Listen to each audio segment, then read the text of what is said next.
Justin and Donald take the ride. Truth and grit, they won't let slide. Justin and Donald. That is right. Welcome to Justin and Donald Save America. Been a while since we've been on here. Missed a couple of weeks. We have good excuses, though. Not really. We're just busy people. I recently took part in a debate at the Moms for Liberty conference down in Orlando. So me getting my notes together for that debate about artificial intelligence and its role in education did suck up a lot of time, but it was a really good debate. It's posted now. Heartland, if you go to Heartland's YouTube channel, the debate is posted in full. You can see me in all my glory, just destroying my opponent, Ed Hudgens, who is taking the pro AI in education perspective. It was rough. It was rough. It's hard to watch. I enjoyed it. I mean, I like a good bloodbath, so it was good from my perspective. It was really unfair though, because you were in your element. You're like talking about AI. You're with a bunch of moms. Like there was no way. There was perfect no storm, way. really. Perfect storm. Yeah, there was no way this guy was gonna win. It's like AI with moms, conservative moms.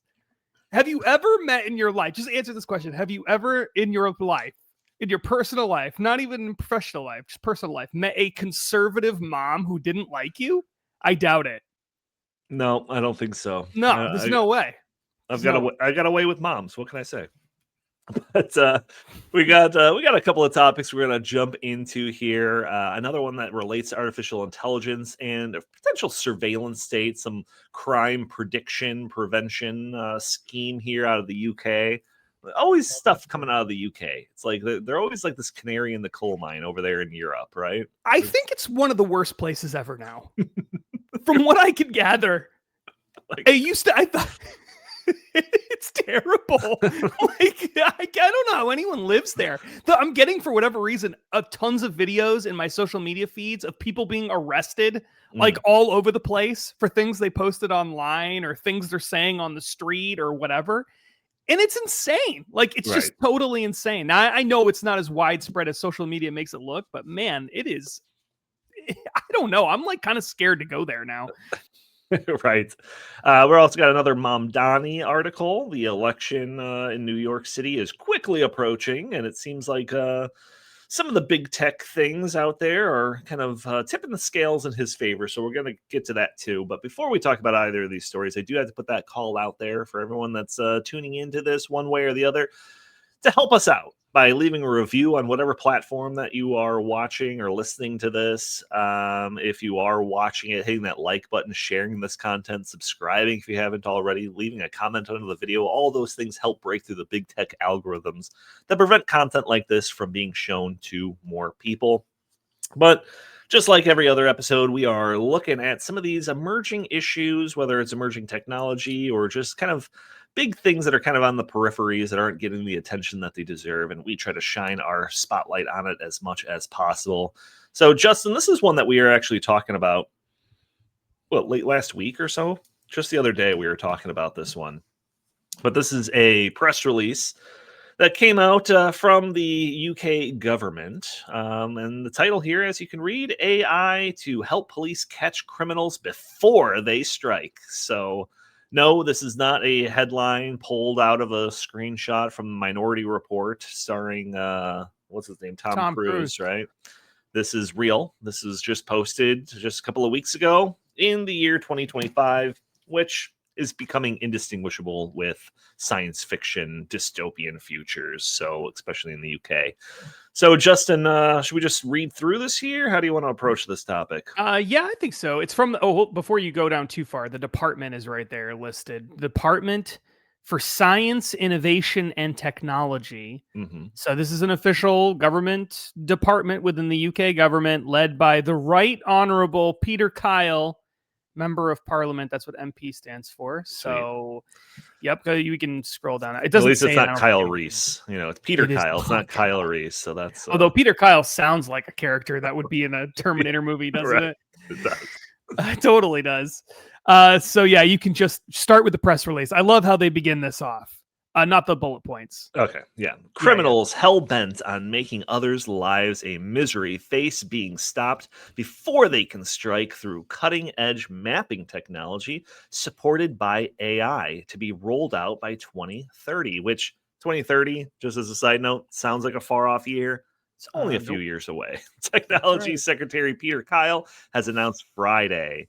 Innovators have been tasked with developing a detailed, real-time, and interactive crime map that spans England and Wales and can detect, track, and predict where devastating knife crime is likely to occur or spot early warning signs of antisocial behavior before it spirals out of control, giving police the intel they need to step in and keep the public safe. It will be rooted in advanced artificial intelligence that will examine how to bring together data shared between police, councils, and social services, including criminal records, previous incident locations, and behavioral patterns of known offenders. The map will identify where crime is concentrating so law enforcement and partners can detect or direct their resources as needed and help prevent further victims. So, yeah, Justin, this is it's like if you're planning on committing a crime, they'll be able to synthesize all this data ranging from a whole bunch of different places and be able to potentially, be there to stop it before it actually happens. It literally is like the plot of Minority Report. It is literally the plot. What's amazing is if you read this quickly and you don't stop and think about each line of text, it's easy to think, oh, so basically they're just going to map out where crime happens and then they're going to concentrate resources around the high crime areas, and because they have lots of data, maybe they could micro target those high crime areas. Mhm. And that was like the first thing that I thought of when I read it. Sure. Because they call it mapping. That somewhere in here they say it's about mapping right at the very beginning. Interactive crime map. It's in the second paragraph there. And so, that's what you think of. But then the more you think about each sentence, the crazier this gets, right? So let's just break it down sentence by sentence. Okay. So innovators have been tasked with developing a detailed real-time and interactive crime map that spans England and Wales. Okay. So let's just stop there. Real-time, a detailed real-time interactive crime map. What does that mean? How can you have a real-time crime map? I don't even understand what that means. Unless there's mass surveillance and they're capturing it in real time and they're immediately mapping it on something, right? What else could that mean other than that? That spans England and Wales. In case you don't know, those are big areas of land. They're doing it not in a city or like a neighborhood or something, but across whole countries that can detect, track, and predict. So detect crime. How is this system detecting the crime? How can it do that in real time? So remember, let's add it together. Real time, it's detecting crime and putting it onto a map. That can only happen with mass surveillance. Sure. There's no other way. And AI. Mass surveillance with AI. There's no other way. That can detect, track, and predict. So in real time, this system can detect and then predict where crime is going to take place, or spot early warning signs of antisocial behavior before it spirals out of control. Now, that sentence in and of itself every part of that is crazy. Warning signs, what does that mean? Of antisocial behavior, what does that mean? Before it spirals out of control, what does that mean? What do any of these things mean? Warning signs of antisocial behavior? Are they saying that in real time they're detecting someone acting in an antisocial way? And so before they commit a crime, they're going to swarm the area and prevent this antisocial person, whatever that means, from Right. committing a crime? Because if that's what it seems to be saying, but that's crazy. I mean, that's totally crazy, but that seems to be what it's saying. Yeah, yeah. Well, okay, the line that I was kind of hung up on was, because all of this is, like putting together data. AI is extremely good at parsing through immense amounts of data or something like that, right? So theoretically, you could put together some sort of map, so to speak, that's constructed of just like historical kind of where crime occurred over the past, I don't know, 15 years or something like that, right? Well, that's one thing, but like I'm just curious of like where all of this data is coming from. So you mentioned the surveillance state in the UK. They've got plenty of camera systems. I know that for sure. But there is a line in here. It says it'll be rooted in advanced AI that will examine how to bring together data shared between police, councils, and social services, including criminal records, previous incident locations, and behavioral patterns of known offenders. So I don't exactly know what information, or what data the is coming out of like the police departments, because surely that could include camera surveillance data, all of that sort of thing. But when we were talking about it, I was like, for this to really be predictive and to be able to identify antisocial behavior before it spirals out of control, like there's a lot of hints when you read through this that that they must be talking about social media stuff. Like, and we know that the police in the UK, they do track that. They do track social media. Like you were saying at the beginning, people getting arrested for posting a meme or something like that. So I'm curious because they don't directly say it in here, but I'm curious if a lot of the data that they're using to erect this interactive crime map and detect, pre-crimes basically is coming from data that they're harvesting out of social media. It wouldn't surprise me at all if that were the case, but that would be obviously very concerning if that's what was happening here. Yeah. Yeah. I mean, I think you're right. And I think it has to be that for this to make any Right. sense at all. Because the reality is, like, they already have crime maps and they already have data of where crime is being committed. This is not this press release. If you were to take it in the way that I think I initially did when I read it, like, very quickly the first time, it would make sense if this was a press release from like 2004. Like, oh, good news, everybody. Like, we've got this new thing and we're like collecting data and we're putting it into into a database and we're mapping out crime so that we can allocate resources. Like, well, that would have made sense 20 years ago. Right. But today that makes no sense. You're already doing that. So Right. what are you talking about? And it's Yeah, like, well, it's exactly. rooted in advanced AI. But what does that mean? I mean, you already have all the crime data. What are you talking? You're the people with the crime data. You're the government. Like, what do you mean? You don't need AI to bring together data between police, councils, social services. You already doing that. You don't need Mhm. AI for that. So so this only makes sense if they're talking about collecting data and analyzing data that they currently are not collecting and or analyzing because it's too hard to do without AI. That's what Mhm. makes it new, right? And that goes back to, are we including social media here? Are we including, I mean, it says social services. So what does that mean? Does that mean where I get my, like, if I have whatever the equivalent of food stamps is over there and I go to the grocery store to buy things, is that part of what they're collecting? Like, Right. I don't even know. But again, it Here, has check. to All right, be check this out. crazy though. Check this out. So now this is just me using AI or whatever on Google. So grain of salt, grain of salt.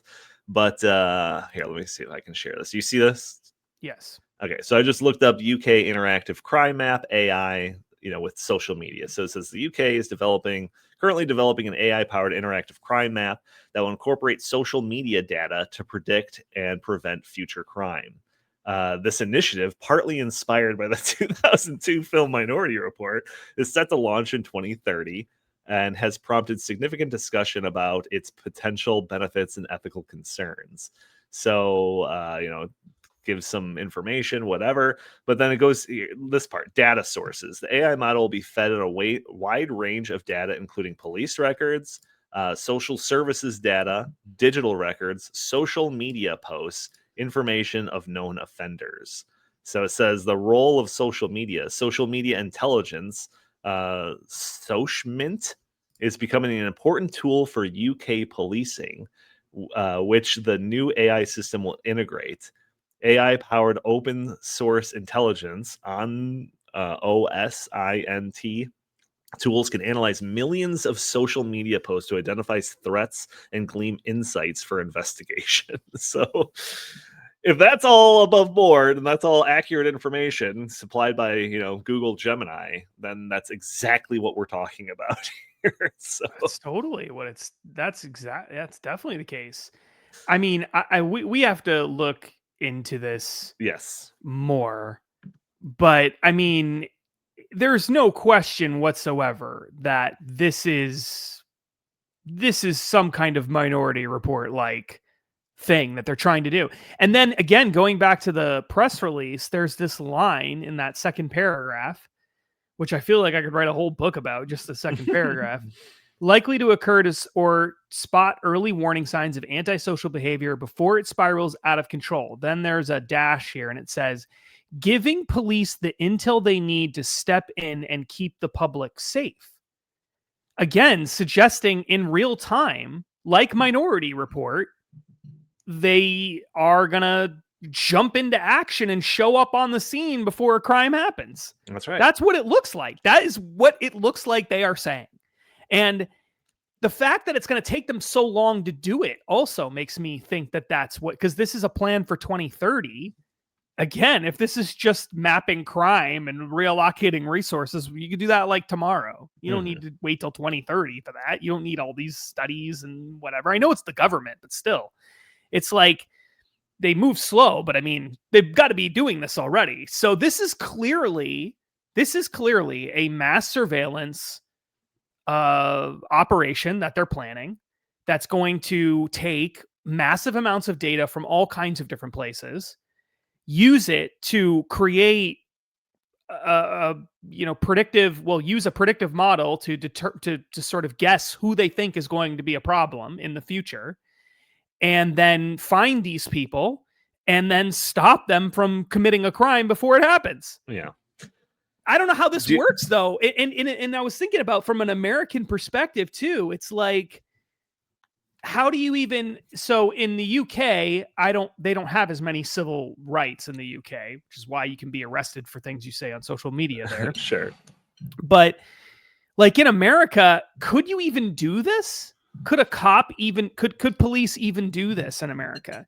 Because I mean, maybe they could if it's publicly available data, but what about like search and seizure protections in the Constitution and like, stuff like that? I mean, well, okay. So this is knife crime, right? They specifically talk about trying to prevent knife crime. Because they don't have a lot of gun crime. So let's say they're using the map and some guy, is showing all the signs of antisocial behavior.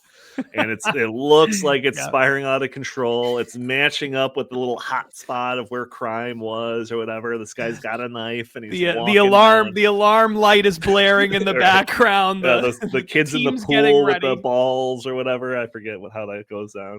And then the police show up and stop this person before the crime. Did they get arrested? Or is it like a lesser charge because they're walking around with a knife or something? Or how does that work? Like it's going to slap on the wrist and move along? Well, in the UK, who knows? Because it seems like you just look at someone the wrong way and you could be arrested for it. But sure. I imagine that if you showed up, maybe it's like those situations, like those sting operations, where they basically are like trying to catch people committing crime. So they wait for them to actually start to do the criminal act. And then they step in. They wait until he's stabbing somebody. They're waiting for him to make the first move to stab. And then they're like, oh, he's going to stab. We got to stop him. I mean, I don't know, but like, this is next level surveillance state. This is unbelievable. Like it's unbelievable. And again, the more you think about it, what they're actually saying here, the real-time interactive crime map across countries that can predict crime in real time based on people's behavior, not even just on criminal records and stuff, but people's behavior, so that the police can step in before they commit a crime. It is unbelievable. It is unbelievable. Now, can I go down a crazy little rabbit hole for you? Something to think What's about. the point of the show, unless that's what you're going to do? So this is the idea that I'm assuming that the social media aspect, which I don't think is a crazy assumption. I think that there's very clearly they're using social media data on here, right?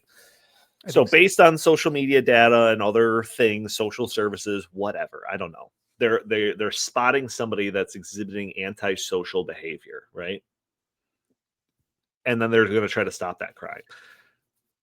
It's not a crazy next step to stop that crime without actually sending police. And what I'm talking about here is based on this person's what they're seeing on social media, how they're interacting on social media, it's showing these antisocial behaviors or whatever. That's pinging this red flag for, crime prevention authorities or whatever. But what if you could just undo those red flags before they really start showing the antisocial behavior? Like changing the content that's in their news feed, or changing the media that they're seeing when they're interacting online or something to reduce that impulse to act on antisocial behavior. You see what I'm saying? It's like you're almost trying to socially engineer somebody into acting the way you want them to act, as opposed to stabbing somebody with a knife on the street of Wales or whatever, right? That is where I think all of this kind of leads to, where not only can we be there on the spot before crime happens, like we can negate the impulses that would even lead somebody to want to do a crime by controlling the media that they're consuming and how they're interacting online and all of that sort of thing. I think that we're getting towards that. And that to me is like, you start getting into like questioning free will conversations when you start thinking of that. But that's all, I think, well within the realm of possibility when we're talking about this sort of structure. I think it almost once you start going down this road where you've gotten it to the point where you can predict when certain people are going to commit crime, you almost have an obligation to try to convince them not to commit the crime before they commit it. Right. So like if it's almost like you have to do what you're suggesting. Otherwise you're basically just saying, well, we really think this guy right here is probably going to go on a killing spree soon, but we don't want to talk to him about it until he starts. Then we're going to step in. It's like, that seems crazy. Like, why wouldn't you try to convince him not to do it? There is a, oh gosh, I could probably pull this up if you give me like a minute, but there is a 2019 global risks report from the World Economic Forum. They do this every year. They do a global risks report. And there was a 2019, I think it was 2019, section of their 2019 report, I should say, that was talking about like the idea of radicalizing people via like controlling the media they consume and the algorithm that's generating the stuff that they're observing and interacting with. And it was basically this fear that, foreign governments or whatever could control what somebody who's like susceptible to being exhibiting antisocial behavior, if we're going to use these terminology, and be able to like manipulate them and basically trigger them into like radicalization and acting on those antisocial things, right? And this was part of their report, was saying that we're getting to a point where this is possible. What I'm suggesting is like the opposite, where it's like, well, we could de-radicalize somebody by controlling what they see. We could de-radicalize somebody from exhibiting those antisocial behaviors or whatever by just making sure that they see this information as opposed to this information, this post as opposed to that post or something. And I honestly, it feels like, look, when I'm reading through this, because this is a pretty long press release. When I'm reading through this and some of the quotes here by people, like I'm starting to get little whiffs of that vibe that we're going down that path, and it's kind of alarming, Justin. Yeah, well, it is. It is because if they can, the problem we have is there's the unintended consequences of all of these actions involving AI are just so immense that it's hard to really wrap your mind around it. But once the government figures out that it can manipulate people's thoughts using technology to the point where they can sort of prevent them maybe from committing crime. Let's say that's best case scenario. Worst case scenario is they encourage some people, perhaps overseas or whatever, to commit crime that they, want to stir up trouble with or whatever. Then they essentially can convince people of almost anything, a certain percentage of people anyway. And then it becomes a question of, well, like, we're taking now propaganda to a whole new level, right? We're now like, it's now fine-tuned propaganda, individualized, personalized propaganda that's so effective that it can be done without you even realizing that it's propaganda. It's not a poster in the street that makes you think or feel a certain way. It's on your social media feed. In your algorithm, it's fed to you by an algorithm that you think is just trying to give you content you like, but in reality is at least partially being shaped by some sort of policy objective. And you can imagine scenarios, it's not hard to imagine certain issues where they would obviously do this unapologetically, like right now. Like, for example, a great example of this is climate change. There is, would it shock you at all if the UK government either passed a law or instituted a regulation or whatever, partnered public-private partnership with the social media companies, where they basically said, look, we don't want you to ban certain kinds of climate content. What we want you to do is to change your algorithm so that you're providing the most convincing arguments that we're in a climate crisis to the people who appear to show interest in the idea that it's not a crisis. That's what we want you to do. I mean, I think they would do that unapologetically, because they would probably say that it's misinformation. The other side, the people who say it's not a climate crisis, they're engaging in lies and misinformation and blah, blah, blah, blah, blah. So therefore we're justified in trying to force feed these people our narrative, because our narrative is true and their narrative isn't.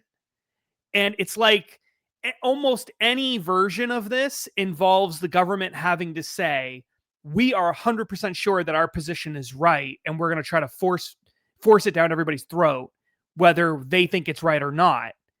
But there are a lot of people who think that's completely fine on certain issues, and depending on who you're talking to, it could get more, like I use climate change as an example, but there are a smaller number of people on the left than the climate change crowd. Because I think there's a sizable percentage of Democrats, for example, who would say, yes, I think that we should shove that message down people's throats because we're all going to die from climate change if we don't. There's a sizable percentage. Right. There's probably a smaller percentage, but they're still there. It could be 10%, could be 20, could be 30, I don't know, of people on the left who would say, I want to do the same thing on white supremacy and institutional racism. So I want to shove this message down everybody's throat that actually our legal system favors white people against everybody else, and it's racist and terrible, and white people have this inherent advantage over all other races. Like, there's absolutely people who would say that we should do that. So once they have the tool to do it, Because right now they're like in the process of figuring out exactly how to do it. The CIA probably already knows how to do it, but the actual like regular bureaucratic agency, they probably don't. So they're trying to figure it out.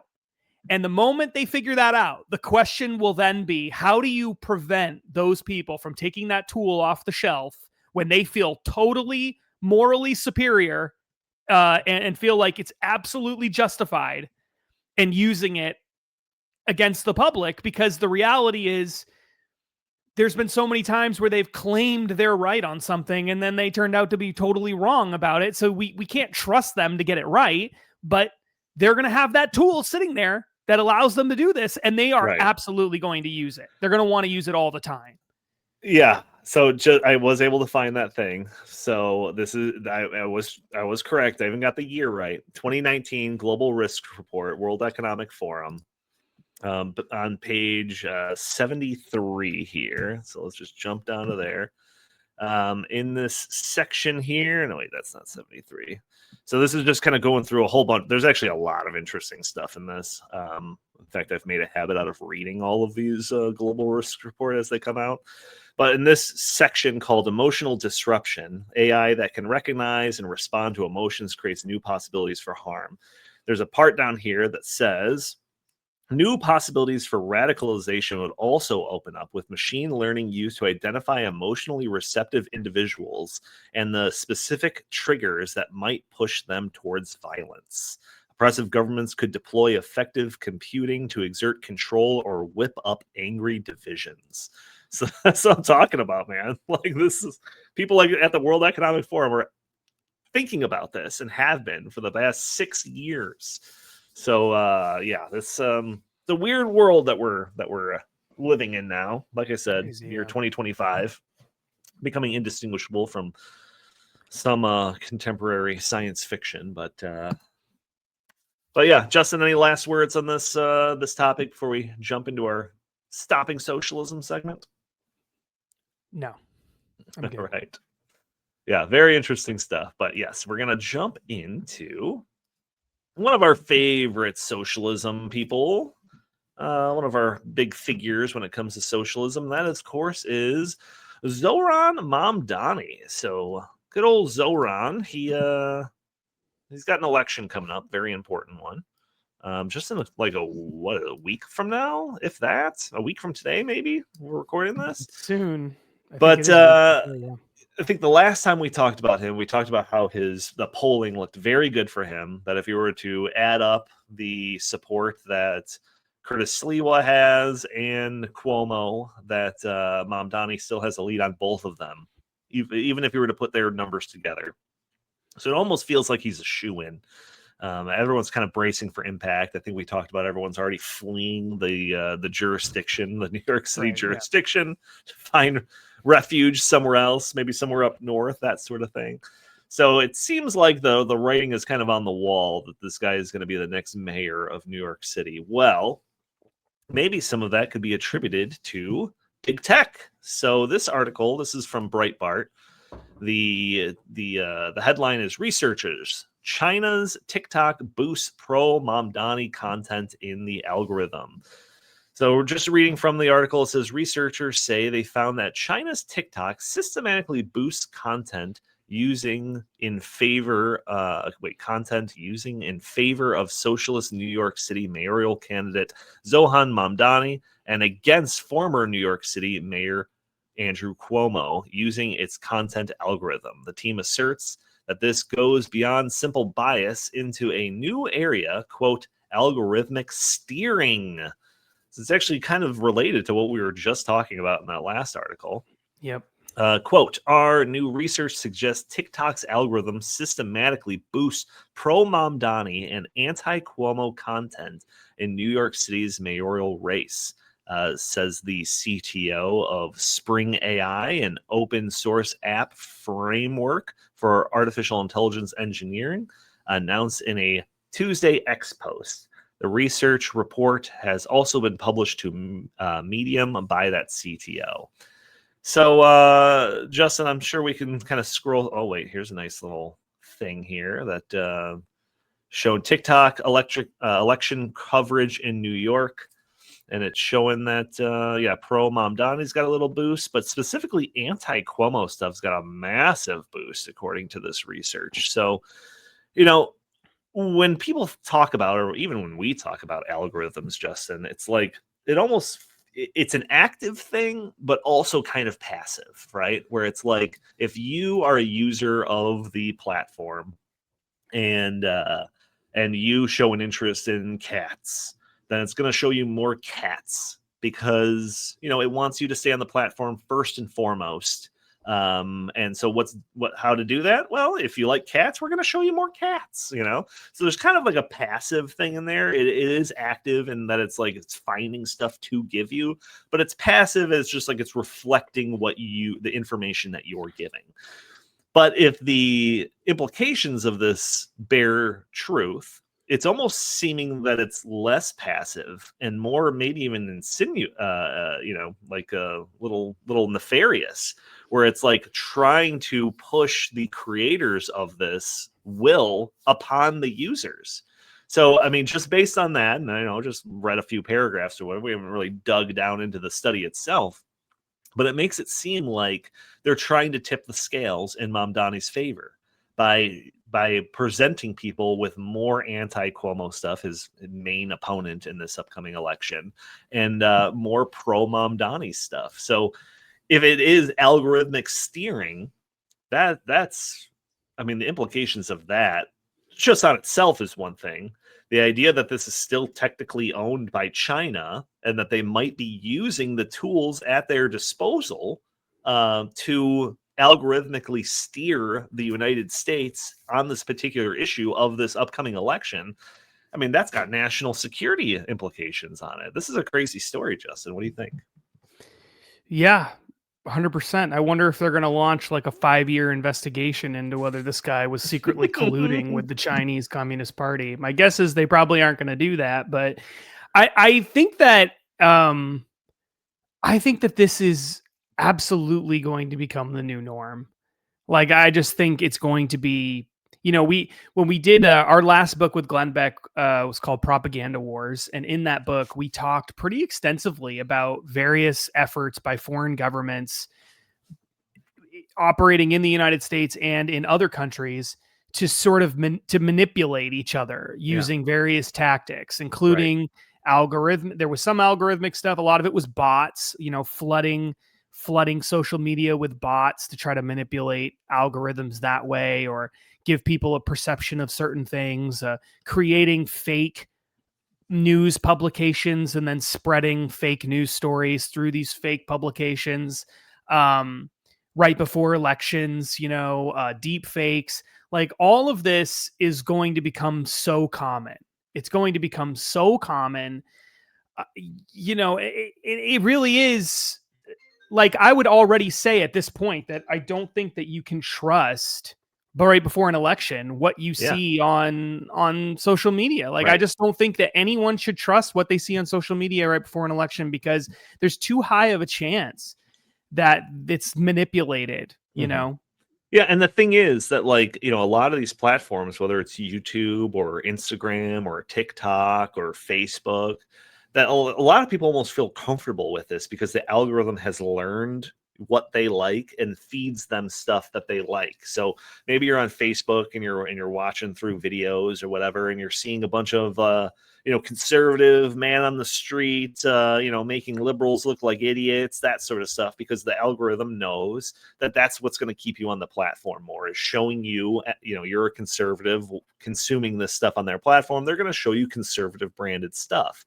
But now it's like, if these people, whoever's in control of these things, even if it's AI or, Mark Zuckerberg or whatever, if they have if they want to push the election on one side or the other, or just like, the national dialogue on a particular news story or something in a particular direction, they have that power to do so in a way that would be so subtle that it would be basically invisible to the average person. It's like, as if going into an election, let's say Donald Trump is running for a third term or something like that in Right. the 2028 or whatever, and you're only watching CNN. It's like, that like CNN is going to try to convince you that Donald Trump's horrible and all of this stuff or whatever, right? Vice versa. Let's say if you're on Fox News and Donald Trump's running against Gavin Newsom or something.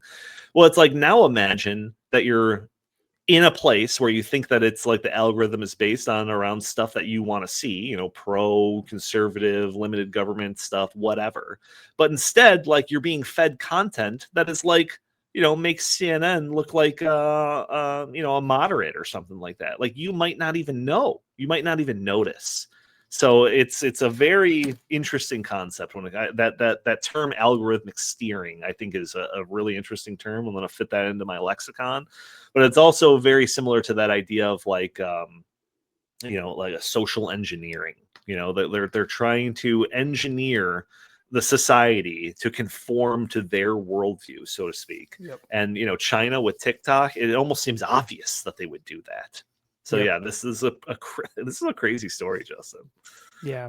It's way worse than what CNN or MSNBC could do, because, like, for example, if you just showed somebody war atrocities conducted by one side in a war, and you showed it to them over and over and over again, Right. different ones, different angles of the same ones, and you just constantly showed it to them all the time, that is so much worse than like watching a CNN segment and then you're sitting there thinking, oh, this is bad, even if it's one-sided, because inherently, like, I don't know, maybe this person isn't telling me the truth. Right. But if you're seeing these images that are true images and you're just seeing them over and over and over again, I don't know how you could avoid that affecting your mindset about that particular issue, even if it's completely out of context, or maybe the videos are actually from a different war, or maybe they're not showing that actually the other side is doing even more atrocities than this side. It's like, it's so much more effective because of the absence of the party there, that you can question whether this looks like you're reading original source material. It's like, it's like, that's how you think. You think this is source material, essentially. This is original source material, but in reality, it's not. Yeah. And so how do you like quantify the amount of help that the campaign gets from something like this? Like, this is beyond like, oh, I donated my $1,700 or $1,200 to the campaign or whatever it is. And it's like, this is just like reshaping the media landscape. It's an incredible amount of influence. And especially if like there is someone actively putting their thumb on the scale of that. Holy cow. Yeah. Holy cow. But all right, Justin, that's I think we're wrapping it up here, right? Any last words of wisdom, anything you want to get off your chest before we say goodbye to the audience this week? I don't know how we're going to survive the next 20 years. I don't know, Justin. Next episode, we got to get into AI, generative AI stuff, because I have been playing with this new Grok app that allows you to take a still image and basically do like deep fake sort of stuff with it. It's unbelievable, but we're gonna have to wait till next week on that one. All right, audience, thank you for tuning in to this episode of Justin and Donald Save America. I want to thank you all for tuning in and kind of reiterate that same message that I had at the beginning of the episode, to encourage you to leave a review, whatever platform or wherever you're listening to this. If you are watching the video, hitting that like button, sharing the content, subscribing if you haven't already, even leaving a comment under the video all helps break through those big tech algorithms that prevent content like this from being shown to more people. Justin Haskins, where can the fine people find more of your work? At Justin T. Haskins on X, or pretty much every other social media platform. You can also go to justinhaskins.com. Fantastic. And until next time, I bid you adieu. So long.